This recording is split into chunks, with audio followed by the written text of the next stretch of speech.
Hello everyone. तो आज हम डिस्कस करेंगे क्लास 10 साइंस का सेकंड सैम्पल पेपर 2026 एग्जाम के लिए। ठीक है, तो चलिए स्टार्ट करते हैं। ये सैम्पल पेपर 3 सेक्शंस में डिवाइडेड होगा। सेक्शन ए होगा बायोलॉजी के लिए, सेक्शन 2 होगा केमिस्ट्री के लिए एंड सेक्शन सी होगा आपका फिजिक्स के लिए। चलिए स्टार्ट करते हैं। फर्स्ट क्वेश्चन हमारा है, sex determination depends upon the environment in reptiles, birds, amphibians and fishes. Sex determination environment के ऊपर डिपेंडेंट है, किसके लिए? तो हमें पता है ये बर्ड्स के लिए तो डिटर्मिनेशन नहीं है क्योंकि उसके अंदर एग्स होते हैं, फिशेस के अंदर भी एग्स होते हैं, एम्फीबियंस भी एग्स देते हैं, सिर्फ रेप्टाइल्स ही एग्स नहीं देते, जिसके लिए ये क्या होता है, रेप्टाइल्स के लिए एनवायरनमेंट पर डिपेंडेंट हो जाता है। ठीक है, सेकेंड क्वेश्चन देखते हैं। Genotype for the height of an organism is capital T small T. What conclusion may be drawn from this? इससे हम क्या कंक्लूड कर सकते हैं? There is one allele for height with two different forms. एक allele तो नहीं होता है, मिनिमम 2 अलील होता है, तो ये हमारा गलत होगा। बी हमें बोल रहा है there are at least 2 different alleles for the gene for height. ये सही हो सकता है। नेक्स्ट ऑप्शन देखते हैं। There are 2 different genes for height each having a single allele. फिर से सिंगल अलील हो गया, ये भी गलत होगा। ऑप्शन डी देखते हैं। The allele for height has at least 2 different gene. Gene एक ही होता है लेकिन एलील हमारा 2 होता है, तो ये भी गलत होगा। यानी कि इस केस में हमारा आंसर होगा ऑप्शन बी। ठीक है, देखते हैं क्वेश्चन नंबर 3।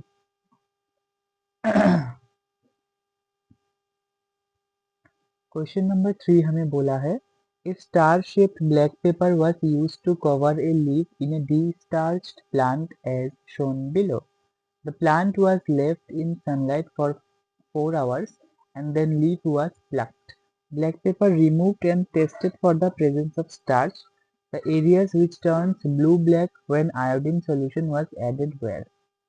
ठीक है, तो हमें क्या दे रखा है, एक स्टार शेप का ब्लैक पेपर दे रखा है, उसको हमने क्या किया, एक लीफ से कवर कर दिया, पत्ते से कवर कर दिया। अब उस प्लांट को हमने क्या किया, धूप में छोड़ दिया 4 घंटे के लिए एंड देन उसका जो पत्ता है वो क्या होगा, प्लक हो गया, मतलब ऐसे मुरझा गया। ठीक है, और उसके बाद जो ब्लैक पेपर हमने हटा दिया, उस एरिया को अगर हमने आयोडीन सॉल्यूशन से टेस्ट किया तो वो क्या हो गया, ब्लू ब्लैक कलर आ गया। तो हमें बोलना है कि कौन से एरिया में ऐसा होगा। ठीक है, तो हमें पता है जो हमारा 1, 2 एंड 3 है, ठीक है, 4 वाला पार्ट नहीं है ब्लू ब्लैक, ये ग्रीन सिर्फ ब्लू दिख रहा है, तो हमें 1, 3 एंड 4 में हो जाएगा ब्लू ब्लैक, क्योंकि यही लीफ का और ब्लैक पेपर का बॉर्डर एंड एरिया है। देखते हैं next question number 4।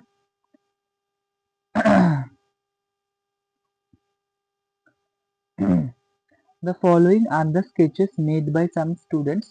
The sketch not illustrative of budding in east. कौन सा स्केच हमें ईस्ट का बडिंग नहीं दर्शाता है? ठीक है, तो देखो ईस्ट का बडिंग में क्या होता है, एक ईस्ट सेल होता है, उससे डिफरेंट डिफरेंट सेल्स प्रोड्यूस होते हैं। ठीक है, तो हमारा बी तो करेक्ट होगा, सी भी करेक्ट होगा, डी भी करेक्ट है, लेकिन ए जो है एक से दो दो सेल बना रहा है, दो तरफ, ये बिल्कुल गलत है। एक से एक डायरेक्शन पर ही बडिंग हो सकता है, यानी कि हमारा क्या होगा, आई एम वेरी सॉरी, ये हमारा गलत हो गया। ये होगा आपका कुछ ऐसे, अच्छा अच्छा, हाँ ठीक ही थे हम, नॉट बोला था ना, ये होगा ये होगा ये होगा। ठीक है, ये नहीं होगा।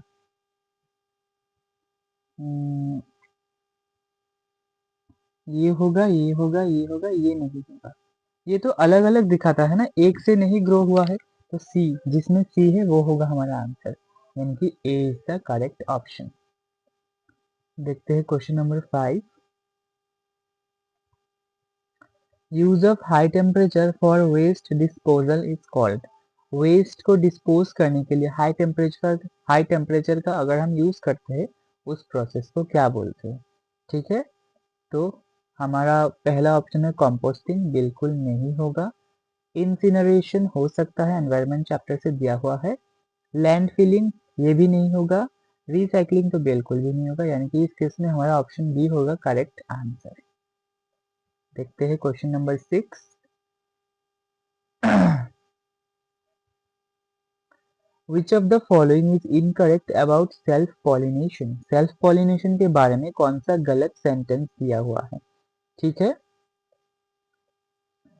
The genetic drift of the breed can be removed, genetic drift को रिमूव करा जा सकता है, गलत है ये।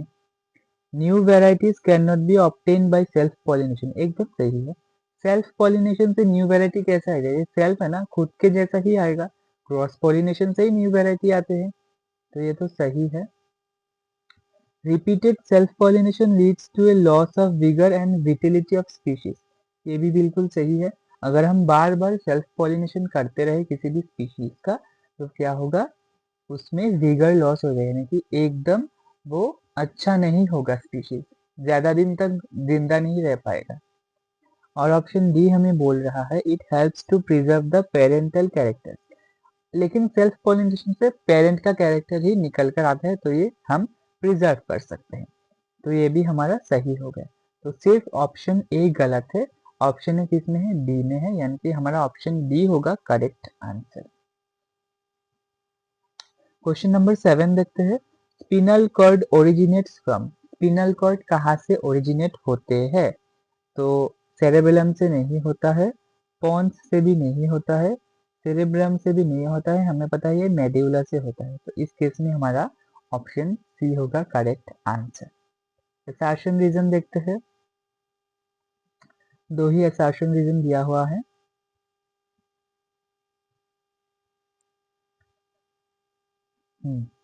असर्शन बोल रहा है when pea plants purulin having round yellow seeds are crossed with purulin plants having wrinkled green seeds, then all pea plants obtained in F1 generation bear wrinkled green seeds.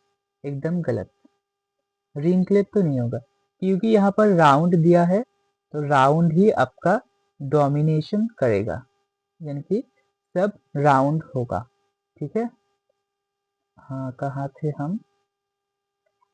हाँ, सब हमारा क्या होगा? राउंड होगा। तो असर्शन बिल्कुल false है, assertion false है, तो कौन सा आंसर करेक्ट होगा? Option D is the correct answer. बाकी कुछ देखने की जरूरत ही नहीं है। देखते हैं क्वेश्चन नंबर 9। क्वेश्चन नंबर 9 हमें बोल रहा है our body maintains blood sugar level, बिल्कुल सही बात है।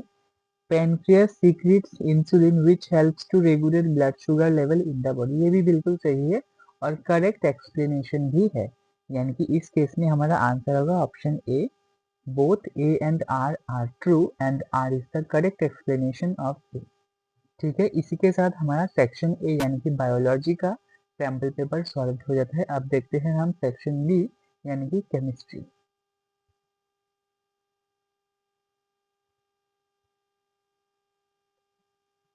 आप चाहे तो इस क्वेश्चन पेपर को स्क्रीनशॉट भी ले सकते हैं, मैं धीरे धीरे स्क्रॉल कर रहा हूँ।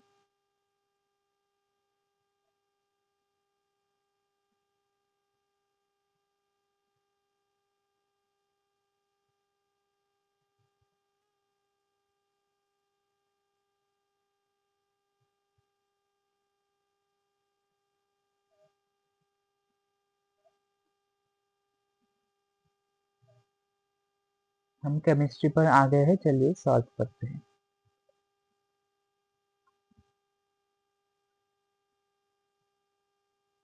फर्स्ट क्वेश्चन है which of the following statement are correct, इनमें से कौन सा स्टेटमेंट करेक्ट है? ए हमें बोल रहा है chemical name of bleaching powder is calcium oxychloride, bleaching powder का केमिकल नेम कैल्शियम ऑक्सीक्लोराइड है, बिल्कुल सही है। ठीक है, ये करेक्ट है। Bleaching powder is used for sterilization of drinking water, ये भी बिल्कुल सही है। Bleaching powder is alkaline in nature hence it is used an antacid, ये गलत है, एंटासिड में हम ब्लीचिंग पाउडर को यूज नहीं कर सकते हैं। Bleaching powder is manufactured by Hasenclever process, यानी कि क्लोरो एल्काली प्रोसेस, ये भी सही है। तो हमारा ए बी डी सही है, यानी कि ए बी डी किस ऑप्शन में है? ऑप्शन बी में। तो हमारा बी ऑप्शन होगा correct answer.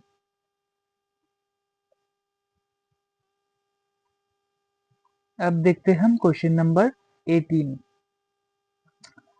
Calcium oxide reacts vigorously with water to produce slaked lime. हमें रिएक्शन भी दिए रखा है। This reaction can be classified as, इस रिएक्शन को हम कैसे क्लासिफाई कर सकते हैं? कॉम्बिनेशन रिएक्शन, ठीक है, देखो कंबाइन हो रहा है, ठीक है, कॉम्बिनेशन बोल सकते हैं। एक्सोथर्मिक रिएक्शन, इसको हम एक्सोथर्मिक भी बोल सकते हैं। एंडोथर्मिक रिएक्शन नहीं, अगर एक्सोथर्मिक बोल देंगे तो ये एंडोथर्मिक नहीं होगा, ठीक है। और ऑक्सीडेशन रिएक्शन, देखो ऑक्सीडेशन भी हो रहा है ना, तो इसे हम ऑक्सीडेशन भी बोल सकते हैं। यानी कि ये हमारा क्या होगा? ए बी एंड डी होगा। अब ए बी एंड डी किस ऑप्शन में है देखते हैं। ए बी एंड डी तो किसी भी ऑप्शन में नहीं है, तो हम ए और बी बोल, ऑक्सीडेशन भी अच्छे से नहीं बोल सकते, क्योंकि यहाँ पर देखो ना, सिर्फ ऑक्सीजन ऐड नहीं हो रहा है, हाइड्रोजन भी ऐड हो रहा है, इसीलिए हम ऑक्सीडेशन नहीं बोलेंगे, एंडोथर्मिक नहीं बोलेंगे, सिर्फ हम क्या बोलेंगे? कॉम्बिनेशन है और एक्सोथर्मिक है, यानी कि option D is our correct answer. ठीक है, अब देखते हैं क्वेश्चन नंबर 19।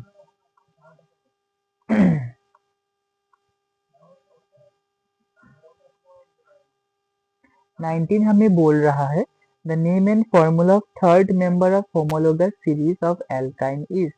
एल्काइन का थर्ड मेंबर का कंपाउंड का नाम पूछा है, ठीक है। तो देखो एल्काइन यानी कि क्या है? CH triple bond CH। तो इसका थर्ड मेंबर कौन सा होगा? ये ये पहला मेंबर है। दूसरे मेंबर में कितना कार्बन होगा? इसमें 2 है, दूसरे मेंबर में 3 कार्बन होगा और थर्ड मेंबर में आपका 4 कार्बन होगा। तो देखो ब्यूटेन में भी 4 कार्बन है, प्रोपाइन में भी 4 कार्बन है, प्रोपाइन इसमें भी प्रोपाइन में 3 कार्बन है, ये नहीं होगा। प्रोपाइन में भी 3 कार्बन है, ये भी नहीं होगा। ब्यूटेन में, इस ब्यूटेन में 4 है और इस ब्यूटेन में भी 4 है, कौन सा होगा आपका? देखो ये तो हमारा नहीं होगा ना एल्काइन। देखो जितना कार्बन उतना ही हाइड्रोजन होना चाहिए, CnH2n होता है एल्काइन का जनरल फॉर्मूला। इसमें तो कार्बन 4 है लेकिन हाइड्रोजन 8 है, तो ये नहीं होगा। तो हमारा option C is the correct answer. ठीक है, अब हम देखते हैं क्वेश्चन नंबर 20।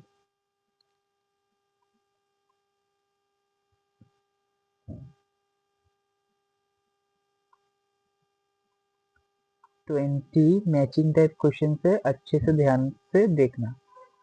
सोप, सोप से हम क्या मैच कर सकते हैं? ठीक है, देखो sodium salts of long chain of sulphonic acid नहीं होगा, एस्टरिफिकेशन नहीं होगा, न्यूट्रलाइजेशन नहीं होगा। Sodium salt of long chain fatty acid ये हो सकता है, यानी कि हमारा ए होगा डी से। डिटर्जेंट तो हमें पता ही है, सल्फोनिक एसिड का लॉन्ग चेन होता है, यानी कि हमारा 2 होगा ए। हो गया। Reaction of CH3COOH with metal hydroxide, यानी कि ये एक एसिड है ये एक बेस है, ये तो न्यूट्रलाइजेशन होगा ना। Reaction of acid with alcohol ये हमें देगा एस्टरिफिकेशन, यानी कि हमारा option A is the correct answer. ठीक है, अगर आपको कोई भी डाउट लगे तो कमेंट में पूछना, हम उसको सॉल्व करेंगे। अब देखते हैं क्वेश्चन नंबर 21।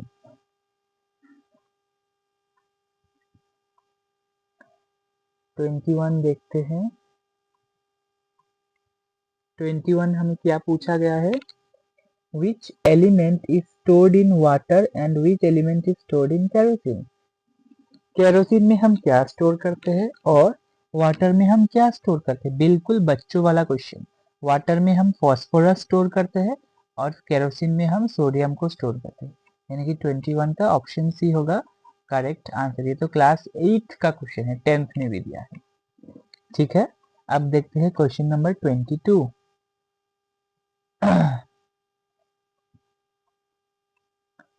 क्या दे रखा है अच्छे से समझना है। Which of the following statement are correct regarding isomers. Isomers के लिए कौन सा स्टेटमेंट करेक्ट है। Isomers have same structural formula. Formula same होता है, बिल्कुल सही बोला है।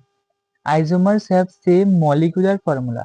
अब देखो स्ट्रक्चरल फॉर्मूला बोलते हैं या फिर मॉलिक्यूलर फॉर्मूला बोलते हैं, दोनों ही। अच्छा, स्ट्रक्चर सेम नहीं होता ना, तो ये वन गलत होगा, लेकिन मॉलिक्यूलर फॉर्मूला सेम होगा, ये सही है। Isomers have same chemical properties. Chemical property same नहीं होगा। Compound C3H8 has no isomers. ये भी बिल्कुल आपका क्या होगा, सही होगा, इसमें कोई आइसोमर्स नहीं होगा, तो हमारा option A is the correct answer. देखते हैं question number 23।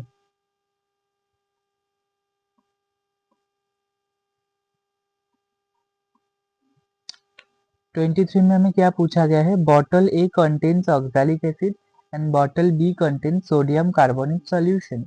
When pH paper is dipped in each of the solution, the color seen in A and B respectively be। अब देखो ऑक्सैलिक एसिड एक एसिड है। एसिड में अगर हम pH paper यानी कि आपका लिटमस पेपर अगर हम डिप करते हैं तो क्या होगा, वो कलर चेंज करेगा। ठीक है, तो हमारा एसिड को क्या करेगा, ऑरेंज या फिर ब्लू में कन्वर्ट कर देगा। ग्रीन तो नहीं होगा ना, तो ऑरेंज और ब्लू कहाँ पर है, option A is our correct answer. 24th assertion reason देख लेते हैं। असर्शन हमें बोल रहा है balancing of chemical equation is based on the law of conservation of mass. बिल्कुल सही है, हम मास के कंजर्वेशन के लॉ को हिसाब में रखते हुए केमिकल इक्वेशन को बैलेंस करते हैं। रीजन हमें बोल रहा है total mass of reactant is equal to the total mass of product. ये भी बिल्कुल सही है और दोनों एक दूसरे में रिलेटेड भी है, यानी कि ऑप्शन ए होगा हमारा करेक्ट आंसर। ठीक है, इसी के साथ केमिस्ट्री का भी एमसीक्यू सॉल्व हो जाता है। अब हम देखते हैं फिजिक्स का एमसीक्यू। साथ ही में आप क्वेश्चन पेपर को स्क्रीनशॉट ले सकते हैं, मैं धीरे धीरे स्क्रॉल कर रहा हूँ।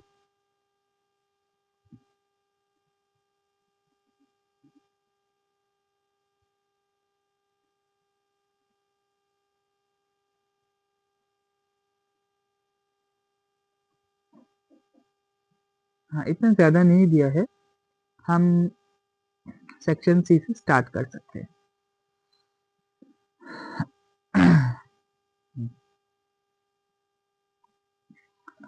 विच स्टेटमेंट आर करेक्ट। कौन सा स्टेटमेंट करेक्ट है।